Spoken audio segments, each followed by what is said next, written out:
Welcome everyone to my review of the Bandai Tamashii Nations S.H.I.E.LD Figuarts, as I have another Marvel Cinematic Universe character. It is the man who built the Avengers, the director of S.H.I.E.LD, none other than Nick Fury. So finally we have the one from the Avengers line, and such a key character of course in the MCU from the first Iron Man all the way to Avengers Endgame. So to have Nick Fury in SHF form or in 1/12 scale, this is going to go well with a lot of your figures, whether it's Bandai SHF or your Hasbro Marvel Legends. And it's also great timing, as you know, Bandai did start off the MCU line in 2013, so they actually made Iron Man 2 figures first and then made the Age of Ultron. So only now have they really gone back to making the first Avengers title figures. So the only ones we've seen so far is Iron Man Mark 7, as well as the Loki. And then of course this month and next month they're going to be releasing 4 Iron Man, Captain America, Hulk, all from the first Avengers title. So if we take a look at the packaging, you can see it's what we normally see for Bandai Tamashii Nations, with the digital print at the front, and then we have all the titles, the logos and stickers. And then on the side we have a picture of Nick Fury, and it's the same on the other side. And then on the back we have the usual figure in different poses, although none of it is holding onto the weapons.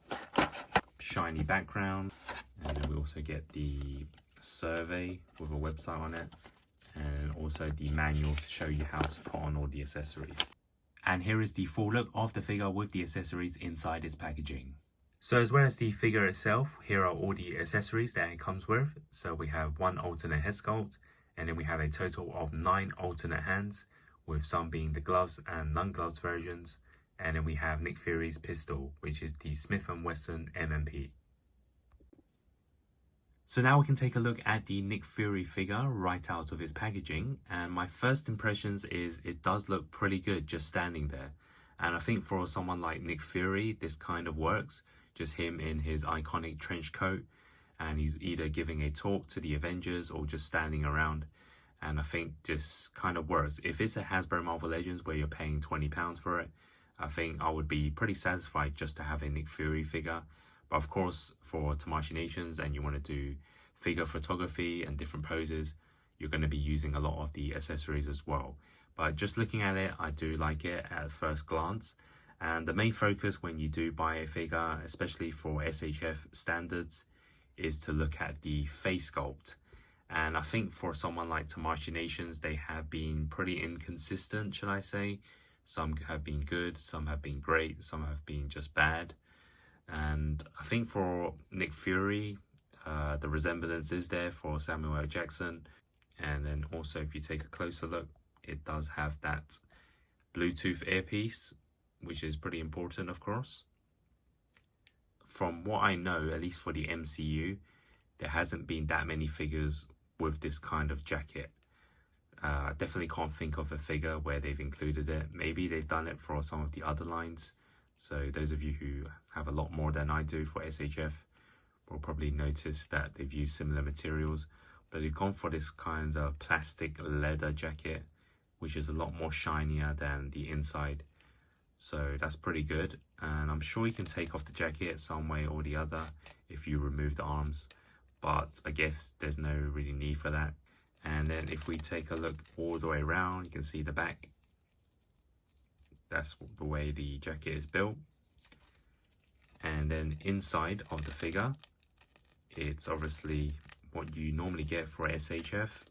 Pretty detailed. You can see it's kind of like a navy color. It's definitely a light black color compared to his jacket. And then you can see the details on the boots, which is of course a different color.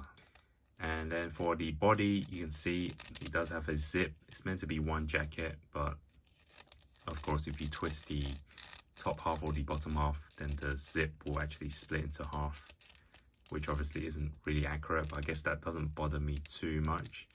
And looking at the body proportions, normally the top half is a lot more than the bottom, but for Nick Fury, he's kind of got like a 50-50 body, where the top half and the bottom half is kind of the same length. First, test out the articulation, which is pretty standard, I think, for SHF. They are actually one of the best companies to do this kind of articulation for a 1/12 scale figure. Alongside Mafex, really depends which you prefer. So yeah, let's try out Nick Fury. I guess for a character like him, he doesn't really need that many dynamic poses. But of course, when he's in his pose with the guns or just standing there doing a talk, he does actually do have some iconic poses. So let's first test out the head sculpt.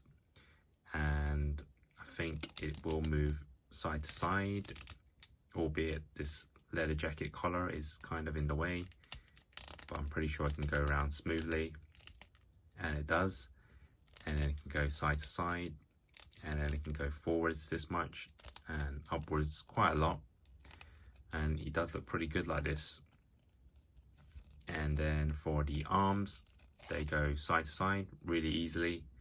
And then of course they rotate. You can do the forearm rotate, but then you can see the biceps also has a swivel. So really nice articulation. Seems as though Tamashii Nations are improving in terms of their joints.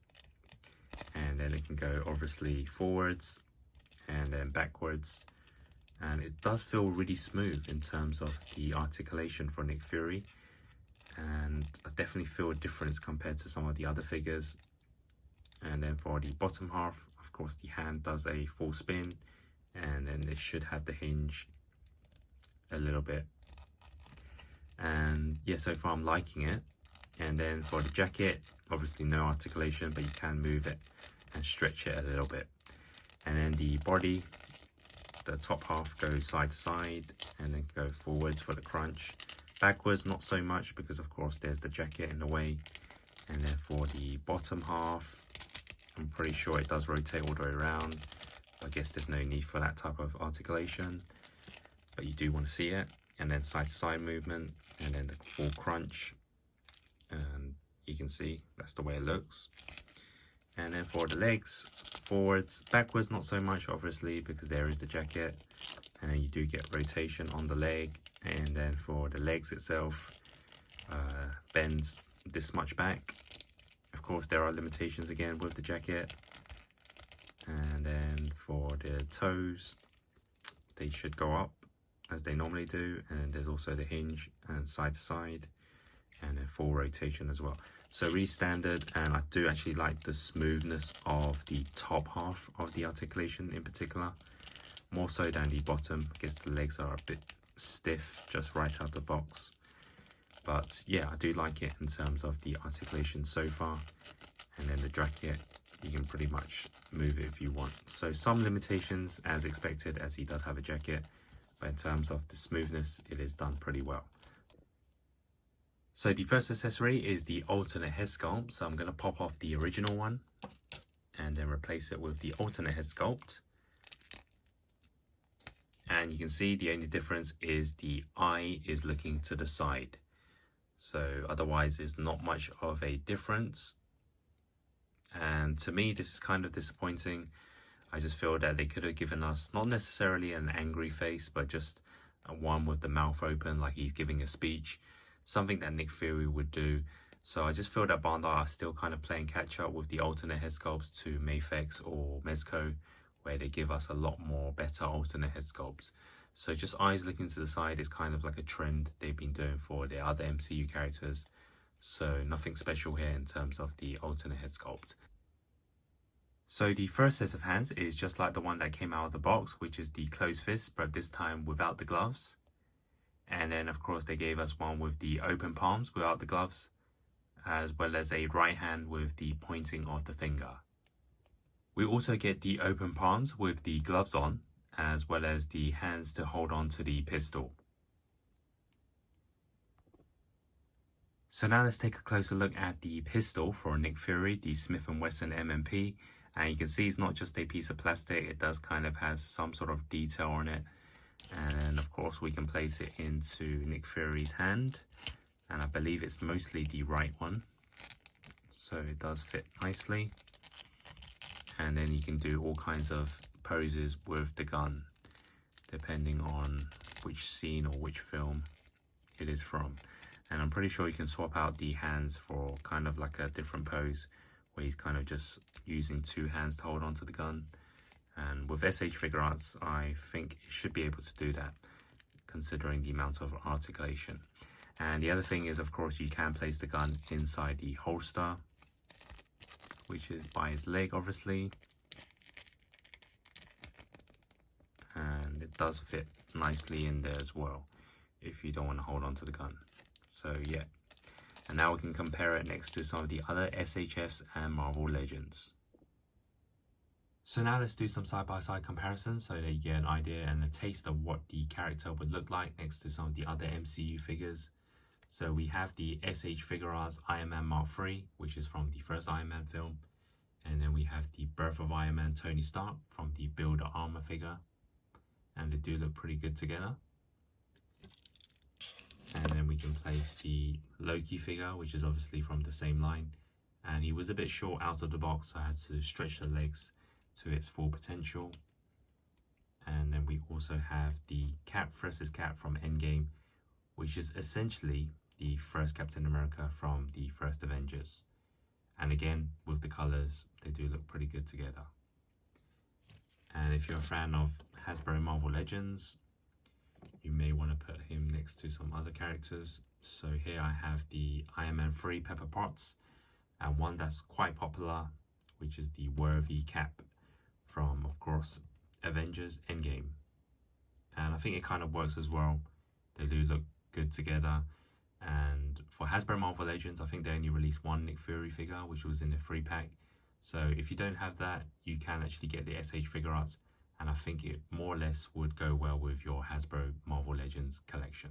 So now for my overall thoughts on the Nick Fury SHF.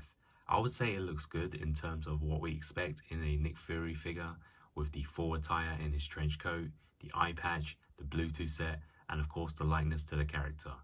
And I do like the way they've sculpted the jacket, and just the overall proportions do look right. As for the alternate hands, there is a decent range with enough for the poses, whether he's giving a speech, he's walking, running, or in action with the pistol. As for the articulation, it is very smooth, and I can even see small improvements to this, especially in the arms.